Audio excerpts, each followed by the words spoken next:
Greetings, everybody, and welcome to another episode of the SitRep Podcast. I'm your host, Ariskany Jim, and today we're going to play some Tactical Combat. This is a system by Mark Ritchie. He is part of the South Florida Miniatures Gaming Club, and we are playing at their headquarters, I suppose, Das Krieg Haus, here in downtown Fort Lauderdale. So this is a 15mm game set during the Battle of Peleliu in World War II. That's between the U.S. Marine Corps and the Imperial Japanese Army in the Western Pacific near the Philippine Islands. This is going to be an 8-person game, so there's 2 teams of 4. For the Marine team, John Sowerby is leading off with a 1st Platoon and Weapons Platoon of what I'm assuming, based on history, to be Kilo Company, 3rd Battalion, 5th Marines. Jim Dundorf is playing 2nd Platoon, Mike is playing 3rd Platoon, and I'm coming in myself. I actually get to play a little bit in this game with what I'm assuming is going to be 4th Platoon, or with a 4th Platoon. I'm assuming that's going to be 1st Platoon of the next company. So 1st Platoon, Lima Company, 3rd Battalion, 5th Marines. So the 5th Marine Regiment, or the 5th Marines, is one of the most highly decorated units. In fact, it is the most highly decorated unit in the U.S. Marine Corps, to my knowledge. It's part of the former 4th Brigade. It's the original Devil Dogs of Belleau Wood. So this is one of only 2 regiments in the entire Corps that are authorized to wear the French Fourragère from that battle, Belleau Wood in 1918. Our mission is to take this airfield, and our opponents are playing elements of the Imperial Japanese Army 14th Infantry Division. They are tasked with defending this airfield. A lot of their deployment gets to be hidden. They don't actually put it on the table. It's only going to appear when we run across it and they open fire. So we have a few nasty surprises in store for us. Alright, so here are some of the Japanese defenders that are waiting for us. They're all holed up in that building, that partially bombed out building that is overlooking the airfield. He does have rules for elevated positions and fire, so we got to keep an eye on that. Here are some more of the 15mm miniatures that Mark has painted for us. These are all his miniatures, his terrain, his buildings, also his rule set. And I've played a lot of World War II rule sets. I gotta say, this one's kind of impressive. So some of the most powerful Japanese positions that we really have to watch out for are these 2 heavy bunkers that the Japanese have deployed on their right wing. It's facing our left wing. There's a 5-inch naval gun that we just looked at before. This here is a 75mm anti-aircraft gun. And as we all know, medium and heavy gauge anti-aircraft guns make great anti-tank guns in a pinch. And we have a lot of light armor and even Shermans on the table, so we really got to take these out. We have some off-board missions from a U.S. Navy destroyer. So John right now is rolling to make sure that we have contact with that destroyer and that we have access to that mission. And here it comes. We're going to see if it has any effect. This is really important. This is the most powerful Japanese weapon. Boom! It is smoked. What can I say? Private Palau, you are definitely born again hard. Hell, I may even allow you to serve as a rifleman in my beloved Corps. All right. So, yeah, that's awesome. That's a heck of a first roll. We are in good shape already, I got to tell you. Alright, so we have some other off-board naval assets. Because I have the last platoon that gets to come in the game, I think they feel sorry for me and they want to make sure I don't get bored. So these poor people, they're going to let me control the Corsair Airstrike, the F4U Corsair Airstrike that comes in. Alright, so here's my airstrike. It didn't quite hit the way I wanted to. I'm trying to hit that position right there. That's the Japanese command group there with the flag by that wrecked plane. And there's some machine guns in there. I think there's also an E-mortar in there. There's some decent weapons in there that I was trying to take out.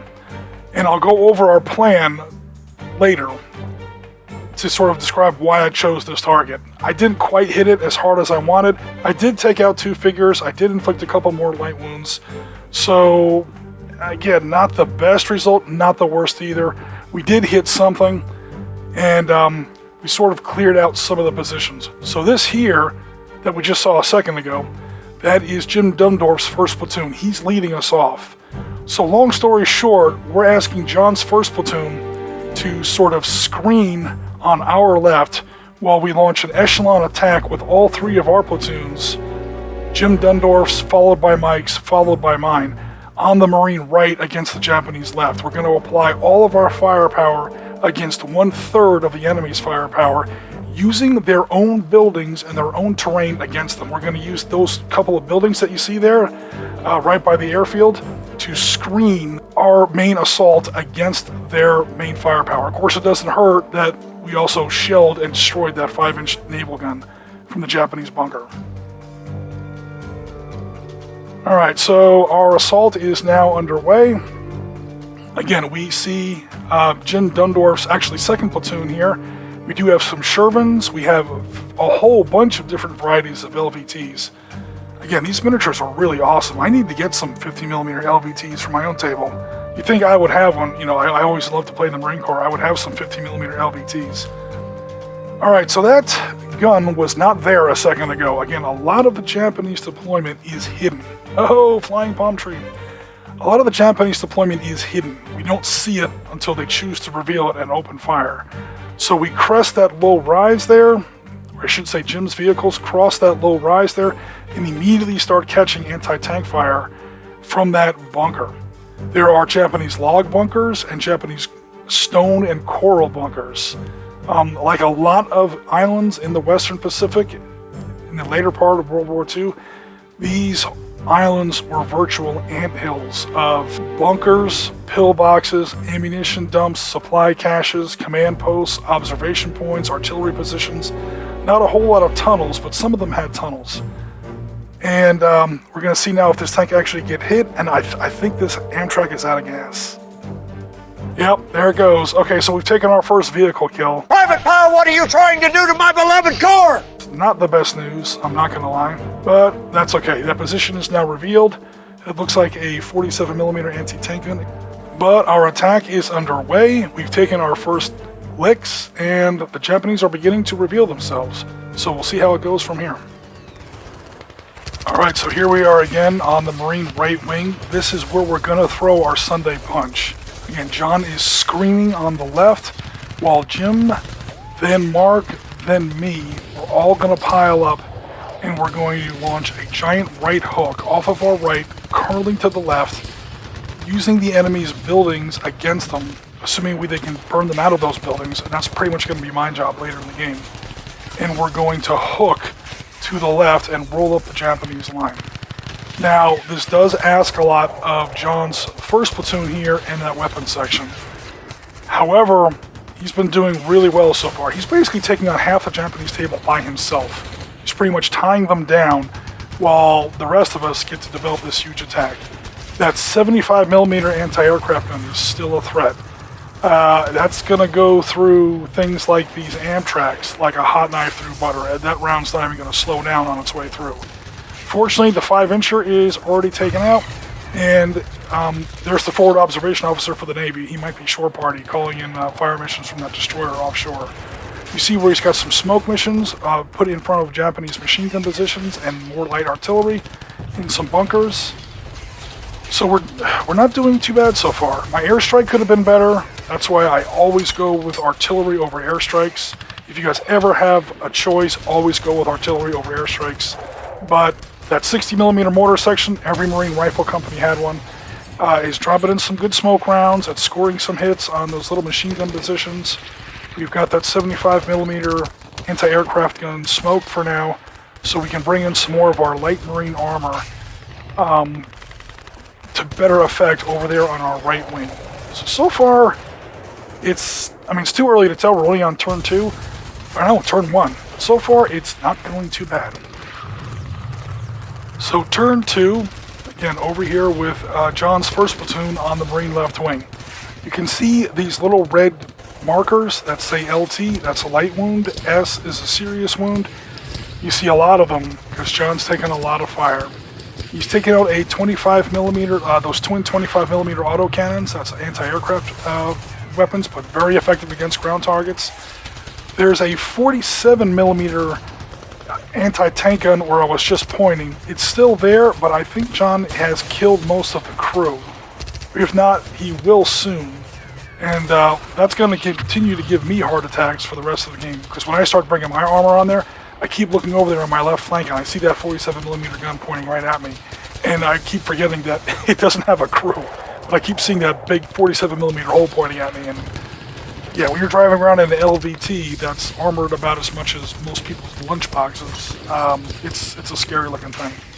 So yeah, we see here where an infantry gun is continuing to do more damage, and a knee mortar is also continuing to do more damage against John's forces.